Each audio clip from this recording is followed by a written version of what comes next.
Hello गति को सनाम को सगुन जोहार मानवा जुडसी यूट्यूब चैनल रे आपे सनाम को सगुन दाराम तबे गति को देलाबन तेहिं आरहों नवा वीडियो रे अब जिल जम बखरा के बन गालमारा और नवा कथा दो इसलिए बन गालमारा मिटन आसाम खने कमेंट का तबना मिटन बोया और उन्हें क्वेश्चन कदा से सवाल कदा कुकली दहो कदा ओना कुकली गी से ओना कुकली रिया जवाब के कुरुमुटुई बन बेस ठीक तबन एम दाड़िया और इन कुरुमुटुया जहाँ तक इन्या बाडाय मेना से इन्या हुदिस मेना हुदिस अकिल मेना ओना तगी जवाब एमो रिया कुरुमुटुया और जहाँ बोया को जुदी आपे को नवा कुकली रिया बेस ठीक जवाब से तेला पे बाडाय तबन खाय कमेंट करते पे एम दाड़िया से पे लई दाड़िया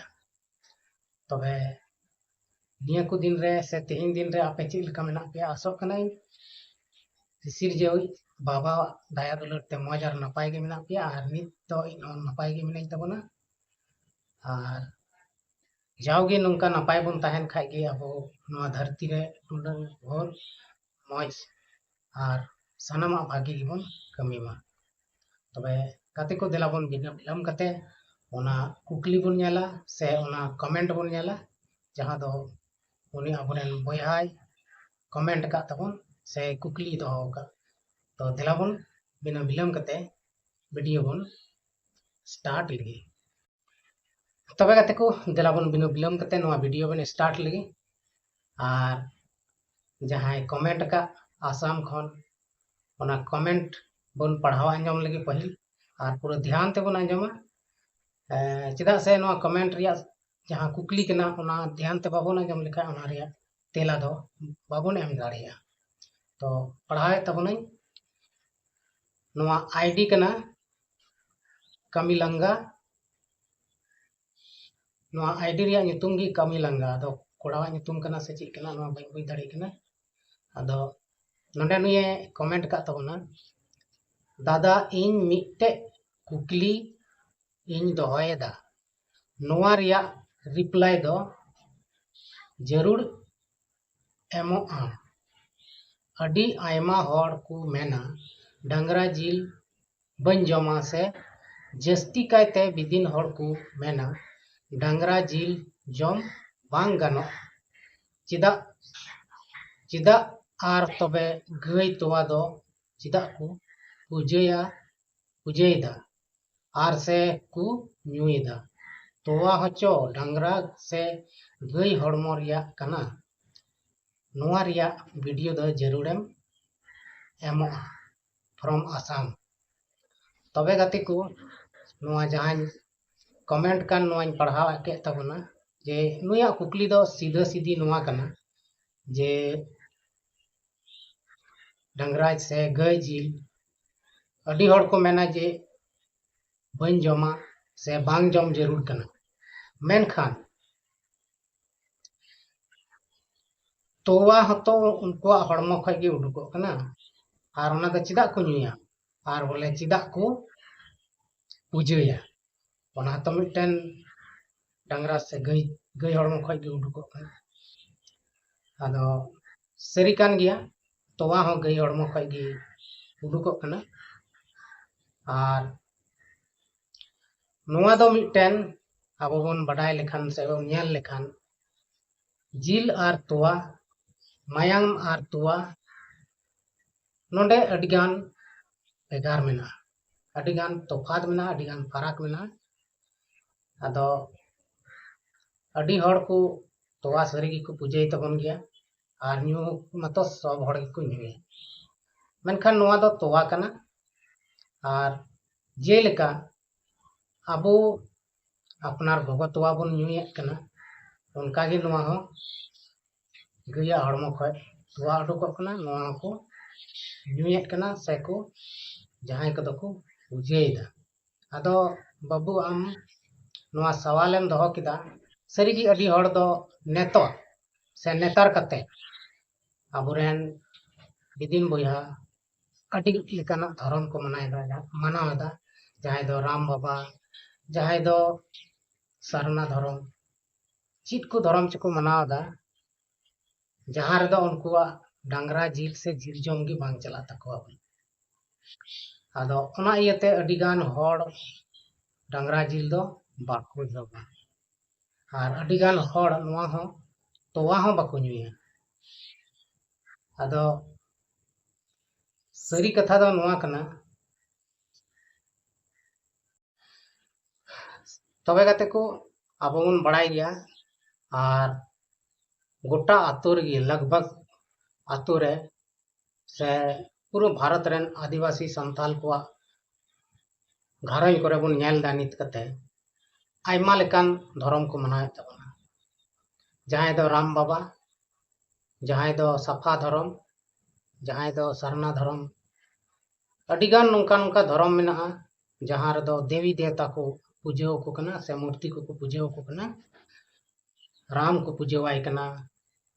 से कृष्ण को पूजवाई कना नुको को आयमा को पूजो को कना और उनको दो नोआ को जेल जांग एकाल तगे बाको जमा से हर ठे एटा हर ठेन दाका उतु हो बाको जमा आदो नोय नोआ बदलाव नेतार दो है कना से बदल कना बन अबो संताल को और अब दो तिहिं खो एम नेल किया 35 से 40 बछर लहा रे अबो अडी मुश्किल रिबन ताहे कना अडी रेंगे नाचार ते अब दोबन ताहे कना उनाते अबोरेन हापड़ाम को से अबोरेन दकाबा तको बाबा हड़ाम तको अडी मुश्किल ते किसण ठे को कमी कान तेना और लहा दो दिकु को ठेन जालमाल को तहन कान तेना गई कड़ा डांगरा उनको हम बाको अखरिने को तेना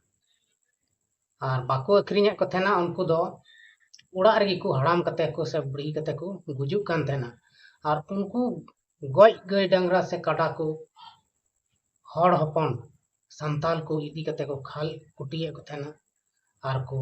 ओड़ा ते अगु कते को जमे तेना नुना रेंगे ते कना जेवेनते ओना जेल को ते मिद साई चला कान तको तेन अबो संताल गे मेनखान नितो उनको संताल गे से उनको आधारन गे आयमा बदल कना और नितो दो ओना को जेल जांग जम अडी अडी घराय को बगी कदा अदो नोआ दो खैर सनम चे को मेना समय समय रिया कथा कना और समय समय रे बदल हो जरूर गया मेनखान जहाटा धर्म के बन मनावे कान अपनारा अरिचली से लाई लाचार भाषा को दो आलोबन हिड़िन मा नोआ गे आपको संताल को चिन्ह कना पहचान कना उपरुम कन तबन अदो जहां कुकली तहे कान ओना कुकली रिया तेला दो नोआ गे जे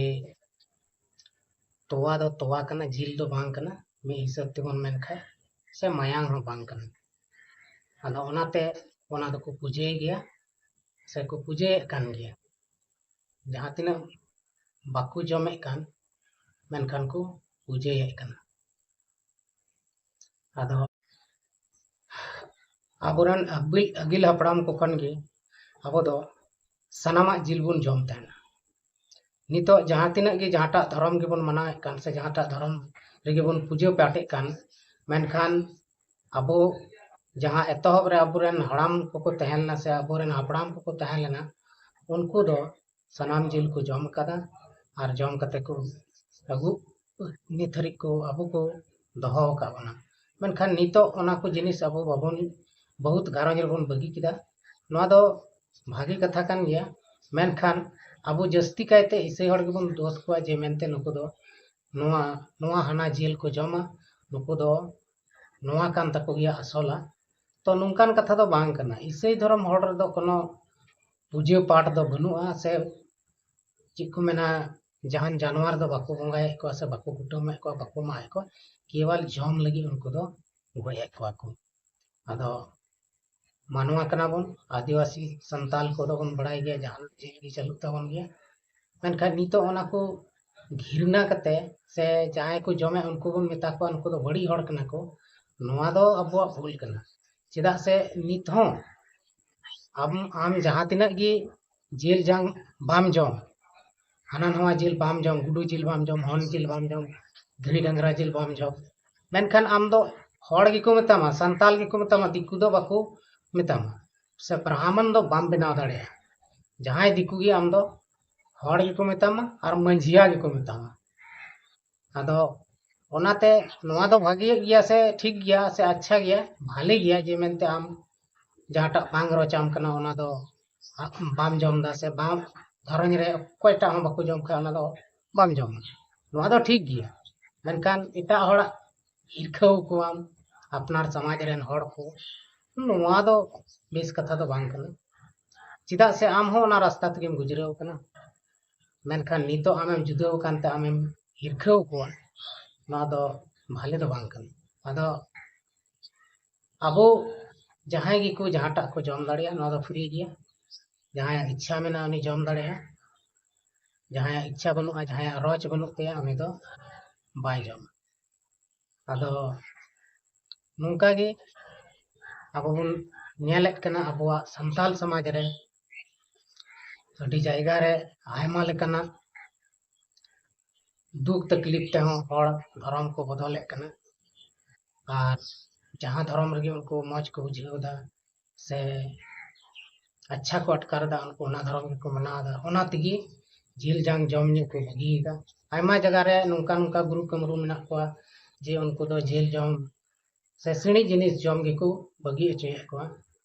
और उनको घरय मजोक कान तकवा सुलूक से शांति तको ताहेनक कना तो नवा दो अडी भागे कथा कना उनको दो ओना को बगी दाड़िया से ओना को धर्म को मनाव दाड़िया नवा दो अब कोनो आपत्ति बनुआ और कोय हो बांग रोड चाही कना जे नुको दो हाना नितो दको भगतिना चिकायना बाबड़ेना चिकायना नवा को दो फालतू कथा कना नवा को रोड कते जहान फायदा से जहान लाभ दो बनुआ जहां हड़े रोड़ा उनिया हो लाभ बनुआ से जहां मेताय कना उनिया हो लाभ दो आदो नवा रोड कते दो एकेन फालतू कथा कना आदो ओनाते नोंका दो बाबुन रोड मंगाल को जहां हड़गी और जहां को जमे कान उनको हो फालतू फालतू कथा से बड़ी कथा आलोबन मेताओ अब दो जतो जात से जतो धर्म रे जतो जात दो बांग माने अब तिना आदिवासी संताल को मेना बना जहां तिना गे जात रेन को मेना बन अब दो मिट गया बन अब दो संताल कना बन और जहां तिना भेगार भेगार धर्म एम मनाओ मेनखान अब दो संताल को मेताओ एटा जात दो बाको मेताओ और अबुआ रोड रगी अबुआ उपरूम मेना तबन जे संताल तबन रोड का तो संताल कना बन हालांकि एटा जात को संताल तको रोड का ची उनको तो संताल को मेताओ को बांग उनको फेस से उनको चेहरा उनको मुठन हड़मो तेगे बन नेल उरुम को जे नुई दो दिकू कना और अबुआ मुठन उर्गन मुठन नेल कते गे दिकू से हड़ हम बुझा नुई दो हड़ कना संताल कना ना दो सरी कथा कना और अबुआ आयमा उपरूम रिया चिन्ह को मेना तबना आदो ओना चिन्ह को तो नेतार चाबा इदी कना मेनखान अबुआ जहां उर्गन मुठन मेना नवा दो बांग चाबा नवा दो जाजुग ताहन तबना और नवा तेगे अब जे मेनते नुई दो संताल कना सेदाय दो अबुआ चित को मेना आदिवासी से संताल धर्म रे से बिदिन धर्म रे आयमा लेकना हतिया हुयुक कान थना आयमा लेकना पूजा पाठ रे आयमा लेकन जिनिस को बंगाय को थना भांडान रे बिदिन धर्म रे भांडान रे को डांगरा को कुटमे को थना से गई को कुटमे को थना ओना प्रथा चाबायना अडिगान घरन नुंका नुंका तहन कना हड़ हो को पूजे को थना तो ओना को घरन हो नितो दो से ओना को पूजा पाठ दो नितो दो बंदोयना आर तो बन नेला नितो हिंदू धर्म रे मा तो नित हबी काडा को माए कोन को कान गी आदो उनको हिंदू नेल को बन गई दो को मेता को गाय माता है मेनखान काडा बितकिल दो उनको दो को मात को आखिर उनको हो तो ओना प्रजाति रेन कान गया को उनको हो पुनिया कटा पुनी बारिया लुतुर सेम चीज के ना को फरक दो इने गी मिना उनको दो थोड़ा को हेंदे ᱧᱚᱜ गया थोड़ा को लट्टू गया काडा बितकिल दो और गाय डांगरा दो कटी ᱧᱚᱜ गया आदो एनतहो उनको दो पूजा कुआ और गाय डांगरा दो माता को मता को गाय दो आदो नवा दो हिंदू धर्म रिया कन मेनखान अबो जहां संताल बन धर्म को बन मनाए कान लाहा दो अबो तेहिं खन लगभग 30-40 साल लाहा दो प्रत्येक आतु रे मिमी गोटे भुचेड़ को तहन कान से मिद बार आतु मिलौते मिटन भुचेड़े तहना और उनी भुचेड़ दे चिते कमिया उनी दो डांगराय कुटुमे को तहना हड़ आतु रिया कथाई लई पे कना उनको डांगरा को कुटुमे को तहना तिना दम जैसे दसाई कली छठ नवा करे दो उनको प्रत्येक बछर को कुटुम कते को जमे को तहना उना आसपास रे आतु करन हड़ को इदिए तहन मेनखान नितो दो ओना को दो बदलेना और बदल हो जरूर कान गया पहिल अडी रेंगे नाचार बन तहे कना नितो सनाम हड़ लगभग जम दो आराम ते को जमे कना खेत बाड़गी जुमी जाएगा सब इन गया मेनखान बुद्धि भरसा करते नितो दो सनाम हड़ मज तेगी को जम दा आदो नवा को बदलाव दो ठीक गया मेनखान जहां को जम नुए उनको हिरखाव को नवा दो बेस दो बांग और बोल मेना ईसाई हड़ गे बोले नवा को दो को कष्टु का उनको आदो नवा कान गया मेन जिनिस उनकान कथा दो बांग कना उनको आदो नवा मेन जिनिस दो बांग कना आदो गाते को बया मिश्रा को अबुआ जहां विदिन धर्म मेना तबन ओना हो अति भागे गया और सनाम धर्म गे भागे गिता बना आबो दो जहाटा धर्म गे भागे तेबन मना पतियो सला बन मनाव खाय ओना दो भागे गया और पतियो सला जदी बाम मनाव बतावा तबे दो ओना दो अवड़िया गया ओना धर्म दो अवड़िया गया नितो अबो आतो टोला रे बन ᱧᱮᱞ कोआ आयमा लेकान गुरु से आयमा लेकान गुनी को तोड़ कना और उनको गुनी को दो को चिक को दोहया अना को झंडा को बी कदा से कली मंडा को मेना तकवा से आयमा फोटो को मेना भगवान को फोटो मेना आदो अबो आदिवासी से संताल करे दो मूर्ति पूजा मा बनु मा बन बढ़ाई गया जेलका क्रिश्चियन सोसाइटी से क्रिश्चियन धर्म रे मूर्ति पूजा दो बनु उनका के संताल आदिवासी पूजा पाठ रहो मूर्ति पूजा दो बनु मेनखान नितो अटिगान घरों रे मूर्ति पूजा ᱧᱮᱞ को उनको टे मूर्ति पूजा होगा को हो भगवान को फोटो को दो कदा उनार की ओना सामने रे अगरबत्ती को जरेदा कदा उनको तो ची धर्म मन मेता इदिन धर्म से सरना धर्म से सरी धर्म आदो उनको जहाटा के धर्म को मनाए कान मेनखान उनको दो हड़ कान गया संताल कान गया को आदो उनको ओना धर्म को मनादा ओनाते उनको सुख शांति को ᱧᱟᱢे आदो ओनाते दो एटा हड़ जहान दुख तकलीफ अटकार दो अवड़िया मेनखान अबो जतो धर्म बन मनाए कान से जहाटा धर्म के बन मनाए कान अपन अपन मेनखान अबो दो बन हड़ काना ओनाते सुलूक और शांति ते जतो हड़ मिली जुली ते बन तहन मा हटोटा रे और नुंका ते अबुआ घरन अबुआ समाज और अबुआ राज दिसम दो लहा इदी तबन और जुदी अबो तला रगी धर्म बखरा तबन लड़ाई झगड़ा बन एहब केदा झोर झमेला बन एहब केदा तबे अबुआ जहां बन धर्म दा ओना हो अवड़िया जहां अबुआ समाज कना ओना हो बांग लहंतिया से अबुआ ची हो बेस कमी दो बांग हुयुआ ओना इयते जहाना गे अबो बन चिकाए से बन धर्म करमे कान ओना को दो ठीक गया मेनखान अबुआ घरन परिवार से अबो संताल आदिवासी को सनाम को मिद जुमिद रेबन तहन मा नवा गे इnya आरंज आर नेहर दो आपे सनाम बया मिश्रा कोठे तबे गाती को तेहिं अबो बन गालमरावना अडी बेसते इन होई कुरुमुटु का तबना बुझाव चुबन रिया और मुचाद रे इन निया गिन मेना अबो गोटा दिसम रेन गोटा भारत दिसम रेन आदिवासी संताल को जहान धर्म के बन मनाए कान अबो मिद जुमिद रेबन तहन मा और जहां हड़ा धर्म गे आलोबन हिरखावाग मा ओना बोन मान सम्मान बोन एमावाग मा और नोंकाते आबो दो सुलुक शांति तेबोन तहना आदो देलाबोन तबे तेहिया वीडियो दो नोडे गेबोन मुचाद काग कना आरो दाराय कान वीडियो रे बोन यापामोग कना मा तबे तंगी तड़ा रे तहन तबोन पे आरो मिद दाव इन सेन कोन सनाम कोगी मुचाद जोहार।